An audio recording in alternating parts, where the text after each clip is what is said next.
I'm Emma McCaskill and I'm the head chef at Spark at the Whitmore in Adelaide. And today I'm going to be making dal, chickpea dal and homemade papadums. And this is something that my grandparents are Indian and I've been eating this since the day I was born, and I'm also feeding this to my kids at home a lot. So it's a really easy recipe to make at home.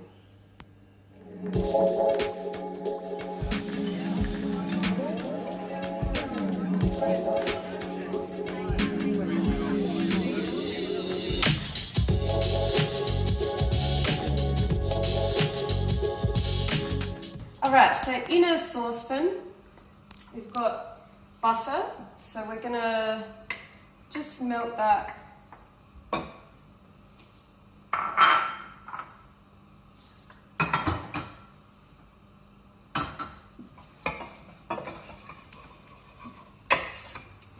I usually use salted butter for this because I love salt, but you can use unsalted if you want. And then here we've got diced ginger, garlic and onion. Just as this is melting.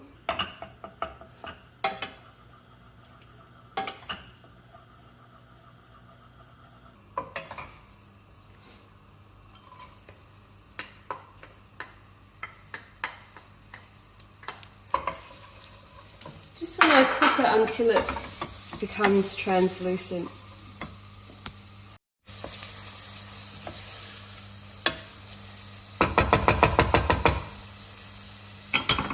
Nice and translucent, and it's smelling really lovely.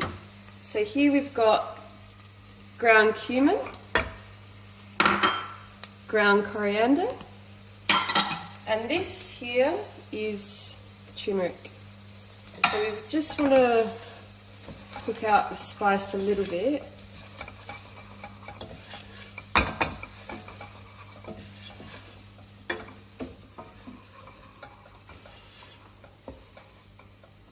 I love that smell.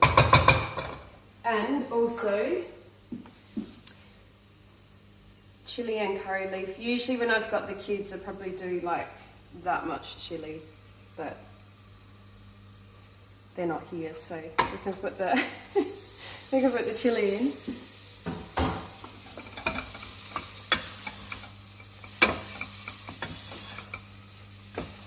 Curry leaves.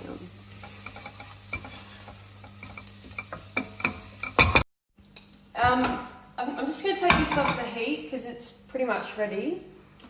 For this dal, I like to use lots of different lentils because I love the colours and the different textures. These two here, these chickpeas and these red lentils are actually from York Peninsula, and these are Simon Bryant's range, who's the director of Tasting Australia. So I think this is really, really cool. And then these are red lentils, these are imported from India, so you can see how different they all are. I always rinse the lentils, I give them a good wash, just until I really agitate them with my hands as well, just to wash all the starch off, and I do it until the water runs clear. It's usually pretty white, and then I just wash it until the water goes clear. I really go like that with my hands to get it off.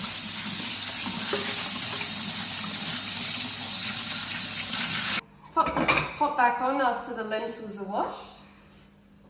And I pop it on a high heat, and then in they go. So both types are red.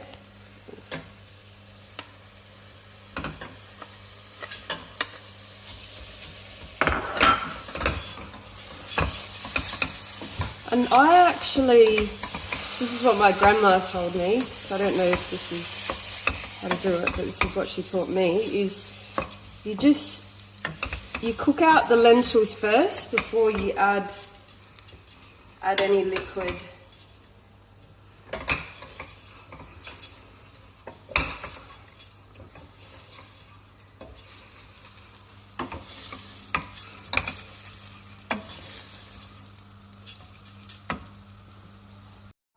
I don't add any salt to lentils or pulses until afterwards, usually. You can't, because they cook for so long and the water reduces, you just can't control the seasoning entirely, so I always do it last.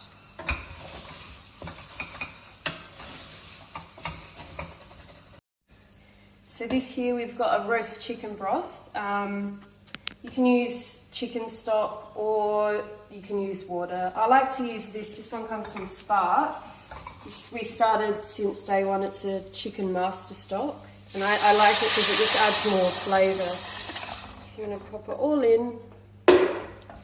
Just give it a quick stir. Then turn the heat on high.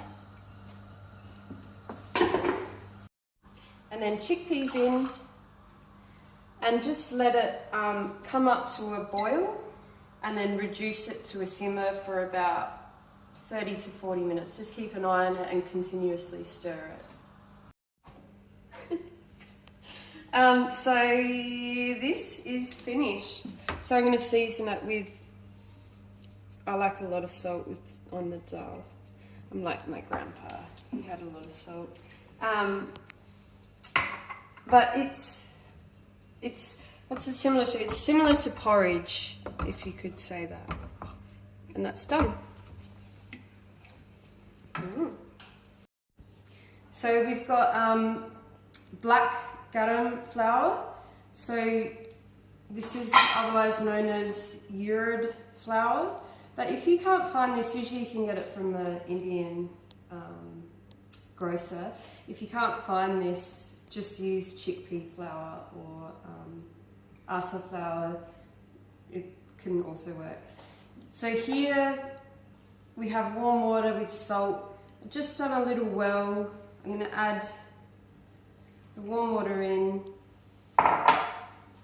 Nigella seeds, these are my favourite. They're onion seeds. And it's much easier with an electric mixer, but I don't have that luxury, so I'm going to do it by hand. So just bear with me.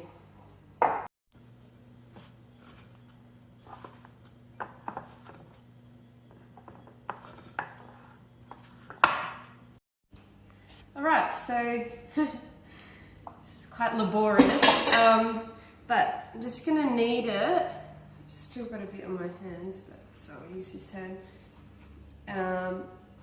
And what should it feel like? It should feel like a pasta dough, so quite firm. And you really want to incorporate all the flour and the water so it's all mixed in. And then we wrap this and we're going to let it rest for a little bit. So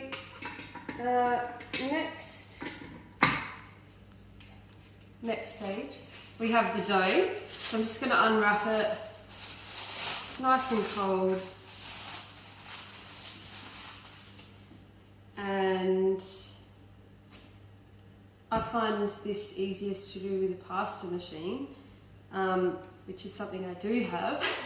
But if you don't have that, just use a rolling pin and just put it in between two pieces of baking paper. So baking paper, dough, baking paper, then roll it. So, whoa, just don't do that. I swear I know what I'm doing.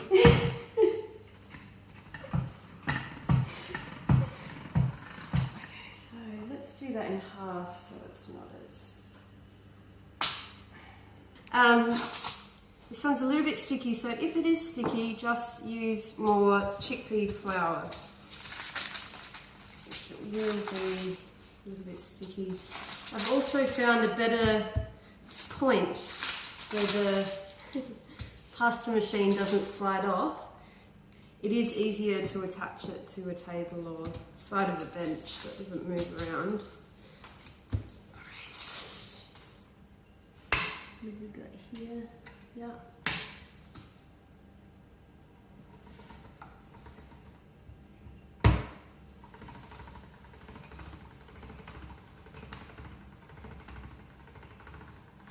Yes. Okay, so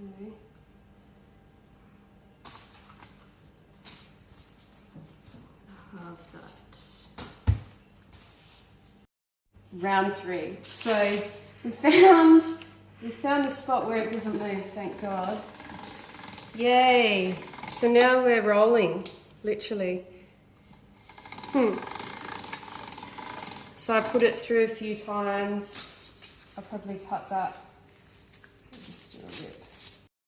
So I like it to look like rustic shards for papadums instead of like perfect squares or circles. These are looking good. Just nice and smooth. On here I've got it down to setting 3, which is medium thickness. Because if you go too thin, this is what happens. It's like Jarlsberg cheese. Don't want that. I've got some vegetable oil on the stove. I get it to about 180. A plate here with baking paper towel. I don't have a temperature probe at home, and if you guys don't, there's one way you can tell is if you just gently pop it in. If it starts to bubble like so, that's at about 180. So I'm going to pop in 2 or 3 at a time. Let's get 3 in. And that's beautiful. Look at that. And you want that nice golden colour.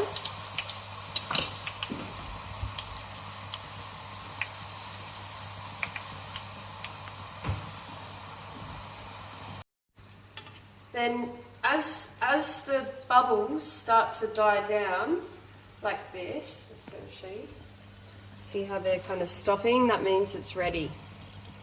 And it'll be nice and crunchy. See how these are still bubbling? They're not ready, but I'm going to swap it over just so that both sides are cooked evenly. And that one's done because there's no more bubbles.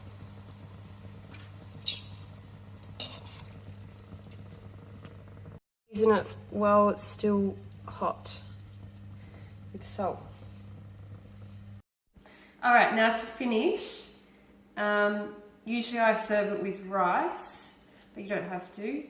And we've just got some fermented carrot pickles that we made.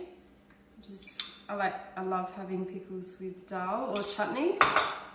And then papadums.